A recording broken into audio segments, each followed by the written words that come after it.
जय सच्चिदानंद। ऐश्वर्य उभरे स्वामी सिमंदर, ऐश्वर्य उभरे स्वामी सिमंदर, कारुण्य नितरे नैना निरंतर, कारुण्य नितरे नैना निरंतर, अंगों पांगे उगे ओजस निर्मल स्वमंदर, अंगों पांगे उगे ओजस निर्मल स्वमंदर, नंदन वंदन सीमंदर प्यारा तिन्नानंद प्यारा, नंदन वंदन सीमंदर प्यारा तिन्नानंद प्यारा, ऐश्वर्य उभरे स्वामी सिमंदर, ओकवार मारी सामू जोवो, उभो सेवक થઈ ગયો છે અદમુવો, કોકવાર મારી સામુ જોવો,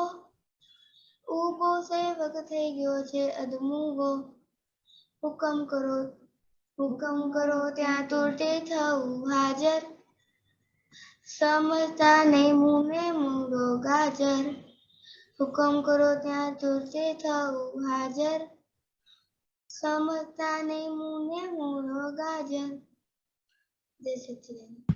जय सच्चा, वेरी गुड। बहुत आपने अच्छी प्रैक्टिस किया और अच्छी गाया और पद भी बहुत अच्छा गाया। इस सिमंदर स्वामी को क्यों याद किया आपने? कि मम्मी ने बोला? नहीं, मम्मी ने ये पद बताया मेरे लिए। Okay, very. क्यों पसंद किया ये? क्योंकि इसका मुझको ट्यून और बीट बहुत अच्छा लगा था। अच्छा, उसमें क्या अच्छा लगा था? कि हम सिमंदर स्वामी भगवान का पद सुनते हैं। तो सिमंदर स्वामी कौन है, आपको मालूम है? तीर्थंकर भगवान। किधर है वो? के प्रदीप दादा, थोड़ा श्रेया दीदी के साथ थोड़ा बात करो ये पद पे। केवल ज्ञान साथे हिंदी में। वैसे तो दादा भगवान ने सिमंदर स्वामी भगवान के प्रति अंगुली निर्देश किया है। अभी उनका लंबा आयुष है, महाविद्या क्षेत्र में है और केवल ज्ञान के साथ है, और उनकी स्वरसदा में बहुत सारे लोग हैं और वहां से उनके दर्शन करके लोग मोक्ष में जाते हैं, और हमें यहाँ से डायरेक्ट मोक्ष में नहीं जा सकते हैं। इसीलिए हम ये त्रिमंत्र, नमस्कार विधि, नवकल्मा वगैरह जो भी आज्ञा का पालन करेंगे तो धीरे धीरे सिमंदर स्वामी की भक्ति करते करते और आज्ञा पालते पालते हम महाविद्या क्षेत्र के लायक होंगे, तो उधर उनके दर्शन करके मोक्ष में जा सकते हैं। लेकिन ये कविराज ने जो बताया है तो कि सिमंदर स्वामी कैसे है, तो कि कारुण्य, उनकी आंखों में कारुण्यता है, तो कि कैसे करुणा होती है कि अरे रे ये जीव कर्मों के हिसाब से कैसे कर्म भोगता है, कैसे कर्म छूटता है, और उनकी जो स्थिति है अंदर की वो हिसाब से नए कर्म का बंध होता है, तो उसको करुणा आती है कि कैसे उनके स्वरूप की प्राप्ति हो, खुद को पहचाने और वो परमानेंट सुख को प्राप्त करे। उनकी बहुत करुणा से बहुत फर्क होता है, उनमें दया नहीं होती है, क्योंकि दया जहाँ अहंकार होता है वहीं पर दया होती है, और जहाँ दया होता है वहाँ निर्दयता भी होती है। और इतने प्योर परमाणु वाला देह है, चरम शरीर ही है, और उनकी भक्ति करने से हमारा बहुत काम हो सकता है, वही रूप हो सकते हैं। इसीलिए कविराज ने भक्ति से बताया है, इतना हृदय का भाव से कि कोक बार मारी सामू जुओ, लेकिन मैं आपकी भक्ति करता हूँ, मुझे सिर्फ मोक्ष में जाना है।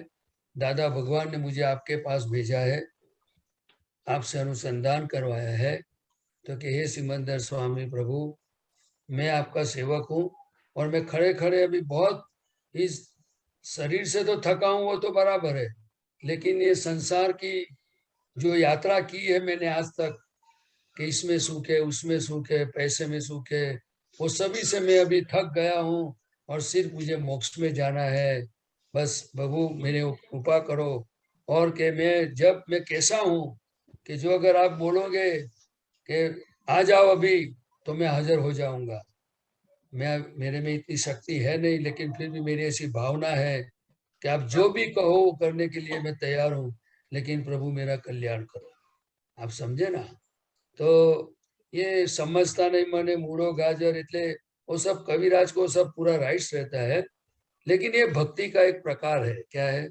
और मैं आज सबको ये बताता हूँ, ये आपने बात बताई है पद में, तो जितना हमें लोगों के प्रति, इस दुनिया के चीजों के प्रति जहां जहां हमें अटैचमेंट होता है वो स्वाभाविक बात है, लेकिन जितना हमें ज्ञानी पुरुष और अरिहंत भगवान से जितना हमारा लगाव बढ़ता जाएगा अंतर से, इसमें हमारा कल्याण छुप रहा है। बाकी कोई जगह पे कल्याण की अपेक्षा रखने जैसा नहीं है, क्योंकि जहां अज्ञानता है, जहां कसायों की हाजिरी है, जहां राग द्वेष है, जहां नव कलमों के हर गुने करते होते जाते हैं, चाहे वो निमित्त है, लेकिन वहां हमारा जोखम है। तो हम सभी को अवकाश मिले तो हमें दादा भगवान और सिमंदर स्वामी की भक्ति करने जैसी है, उनके साथ बैठने जैसा है। वो साथ तो कैसे बैठोगे आप, वो भी एक दिन हम सबको ये सीखना पड़ेगा। क्योंकि बाकी जहां भी जाओ, कोई शुद्धात्मा के सिवा कोई प्रकृति में प्योरिटी का माल इतना है नहीं। सिर्फ एक दादा भगवान इतने प्योर थे, और दादा कहते थे कि हमारे ऊपर वो सिमंदर स्वामी भगवान है।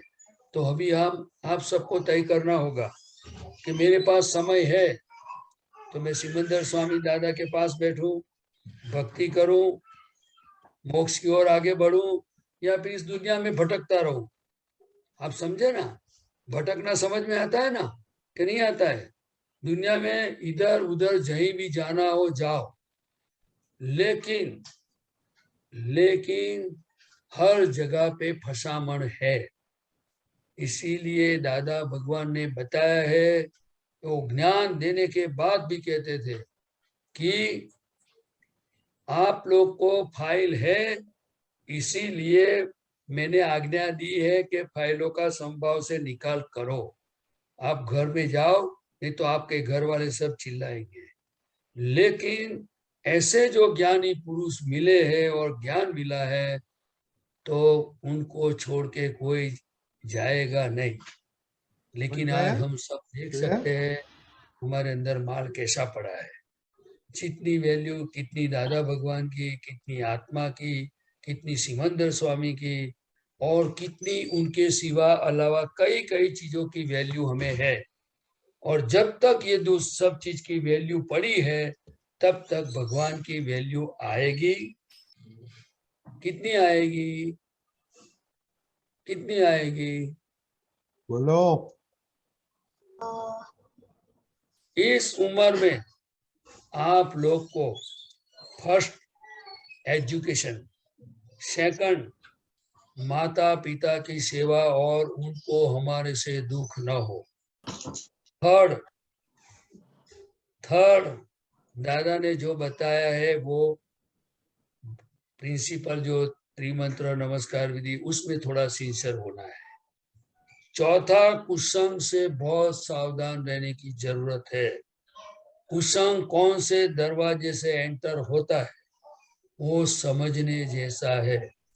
आंख से, कान से, नाक से और मुंह से वो कैसे एंटर होता है, उनके हर दरवाजे को हमें समझना होगा और वो दरवाजा को लॉक करना होगा। आप समझे मेरी बात? समझेंगे सब लोग? ओके, हाँ, ओके। जय सच्चिदानंद। जय सच्चिदानंद दीपक दादा, जय सच्चिदानंद। Repeat the same homework, okay?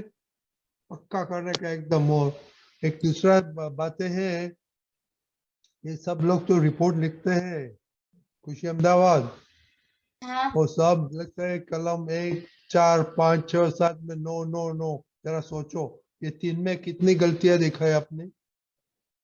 तो ऐसे सारा दिन दूसरा कलम में तो बहुत दिखाई पड़ मांगता है, वो बाद में हम लेंगे, पर थोड़ा सोचो ये कलम 3 में कितना आपको प्रॉब्लम आता है देखा।